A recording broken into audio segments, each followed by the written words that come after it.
Queria apresentar aqui, dar nossas boas-vindas a Eduardo Viola, professor de Relações Internacionais da FGV. Boa noite, obrigado pela participação. E o Lorival Santana, nosso analista internacional.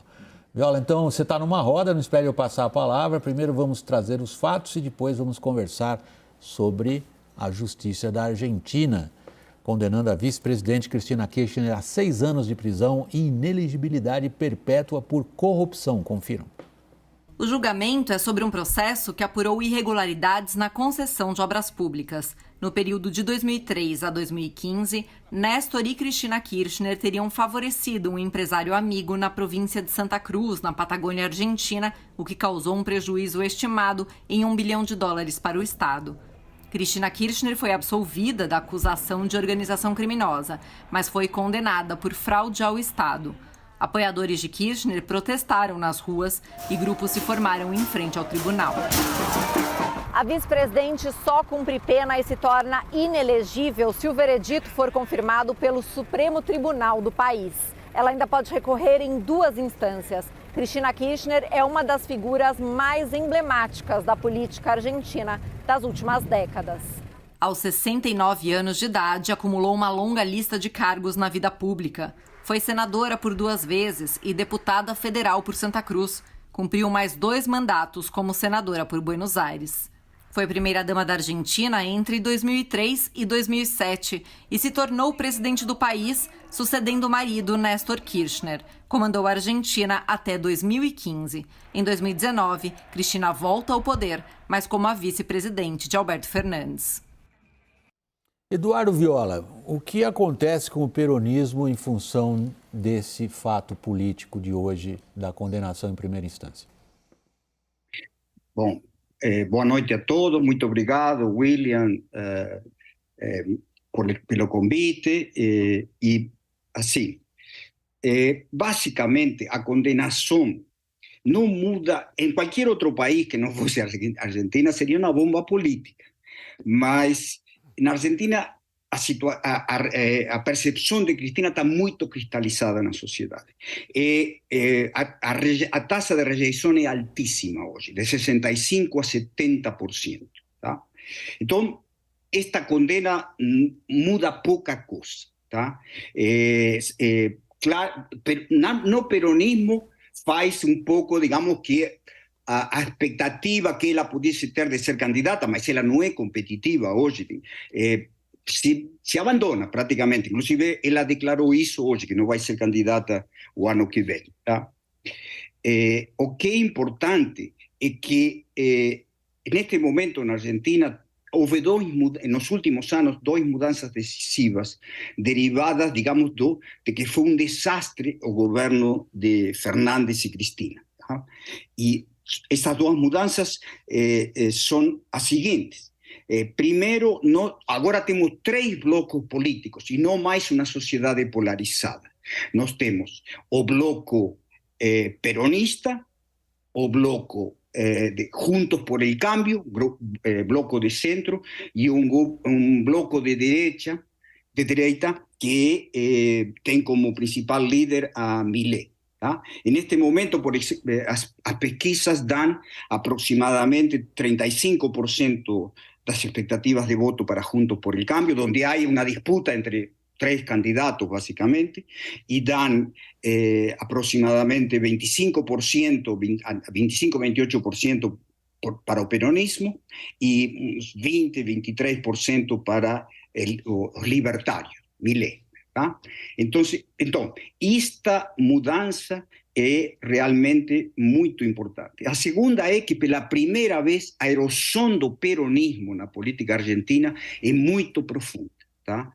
Nunca houve uma erosão, digamos assim, do apoio ao peronismo como está havendo neste momento. Deixa eu interrompê-lo aqui, para a gente olhar um aspecto que oferece paralelos com o que o Brasil também passou, recentemente até, do ponto de vista histórico.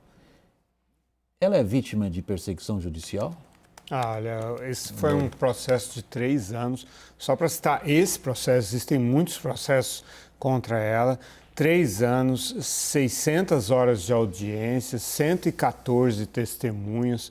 O Ministério Público não pediu a prisão imediata dela, não, para que ela possa recorrer em liberdade. O Ministério Público pediu até 12 anos de prisão e o juiz deu 6 anos de prisão. O Lázaro Baez, que é o construtor e o empresário que cresceu junto com o casal Kirchner lá em Santa Cruz, se tornou um milionário, criou a construtora em 1991, mesmo ano em que o Néstor se tornou governador de Santa Cruz, e aí acompanhou o casal até 2015, depois da morte do Néstor, e continuou com todos os contratos, primeiro da província, depois do governo. No ano passado foi condenado a 12 anos por lavagem de dinheiro e agora a 6 anos por fraude junto com a Cristina. Então, é um processo muito coerente, muito consistente e virão muitos outros por aí. Deixa um ponto que você menciona aí que me parece essencial para o repórter político Caio Junqueira. Caio, a gente viu o presidente da Argentina, foi o primeiro a vir aqui a conversar com o Lula. Setores importantes do PT hoje fizeram questão de manifestar solidariedade à Cristina Kirchner. O que isso significa para o governo em formação? É nosso principal vizinho? Não, é um aliado à esquerda latino-americana e por aí vai. Agora, eu sempre aposto que por mais que ela deva à justiça, e ouvindo o professor falar da erosão do kirchnerismo, que esse tipo de condenação acaba martirizando o condenado. Entendi. Acho que foi o que aconteceu aqui. Vitimizando. Uhum. O Lula ficou 580 dias preso e saiu, virou presidente da República.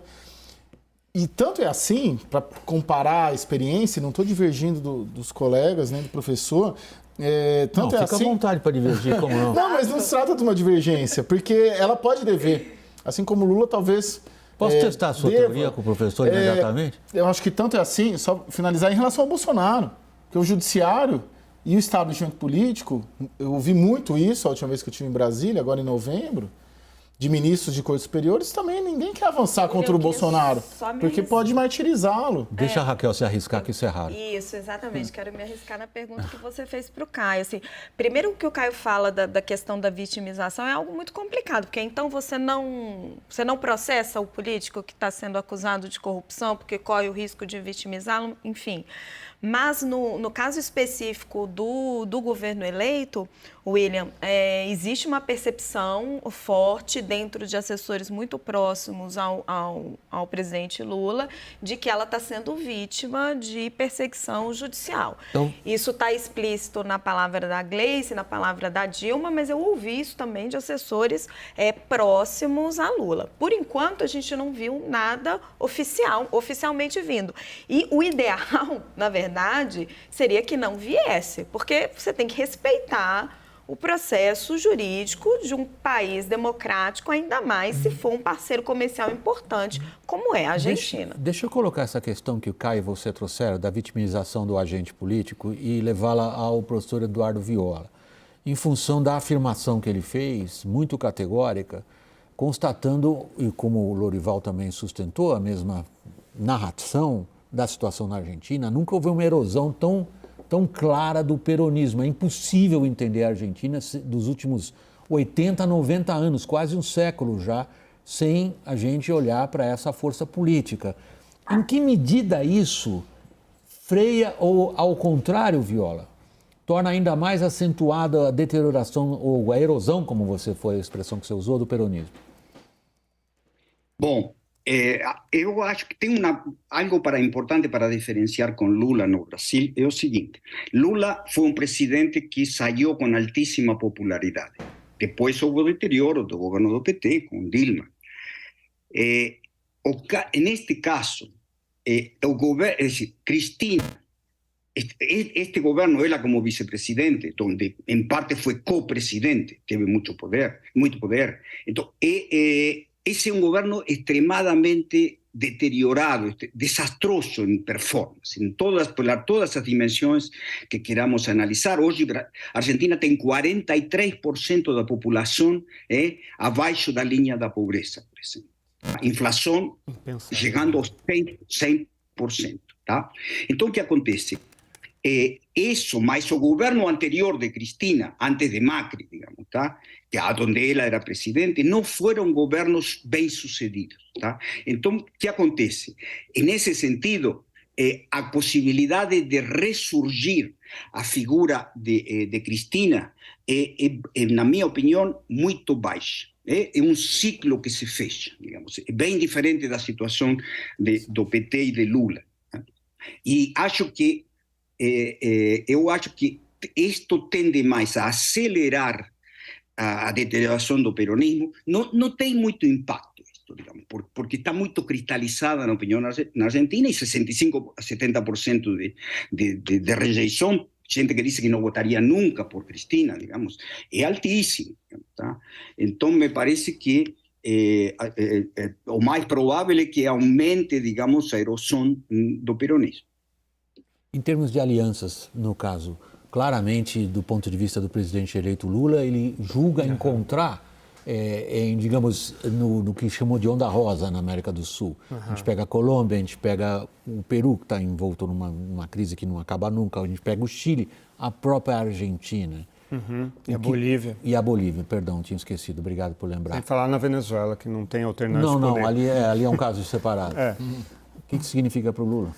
Pois é, e aí, quer dizer, existe uma questão, uma história aí que é, o Alberto Fernandes veio visitar o Lula na cadeia em meados de 2018 e saiu dizendo que a prisão dele violava o Estado Democrático de Direito e que ele falava como professor de Direito Penal da Universidade de Buenos Aires, certo? Poucos meses depois, o Bolsonaro se elegeu presidente e os dois viraram inimigos. Ele ainda era líder da oposição nessa época, o Macri era presidente. Quando um ano depois, ele se elege presidente e faz o L na noite da vitória dele, pedindo a libertação do Lula. Ele é eleito presidente e está pensando no Lula, fazendo propaganda para o Lula, lá em Buenos Aires, pensando no Lula. Você vê o bromance que existe entre os dois, né? Agora, acho que a tentação do Lula é muito grande para retribuir esses gestos, embora haja uma rivalidade entre Fernandes e Kirchner, não são a mesma coisa, né? Assim, mas, de qualquer maneira, para o Lula, todos estão no mesmo pacote. Então, a tentação é muito grande, o Lula já fez isso no passado, misturar preferências ideológicas com política externa, né? Chegou a sacrificar o Brasil no preço do gás com a Bolívia para ajudar o Evo Morales, e destinou recursos do BNDES para a Venezuela, para a infraestrutura, para o metrô de Caracas, para ajudar, inaugurou ponte pedindo voto para o Chávez em eleição em 2005. Então, há aí uma tentação muito grande. Nós ainda vamos saber, até porque está em aberta a definição de como será a política externa, quem vai encabeçar a política externa, ainda não se sabe, apesar de notícias plantadas na imprensa brasileira. Aparentemente, o presidente eleito não decidiu ainda quem vai cuidar da política externa e isso vai definir como será essa política, se será separado ou não. E vai ser vinculado à ideologia, mas o quanto será independente dela. Professor Eduardo Viola. Claro, mas só peço que seja muito breve, porque nós temos que terminar o programa.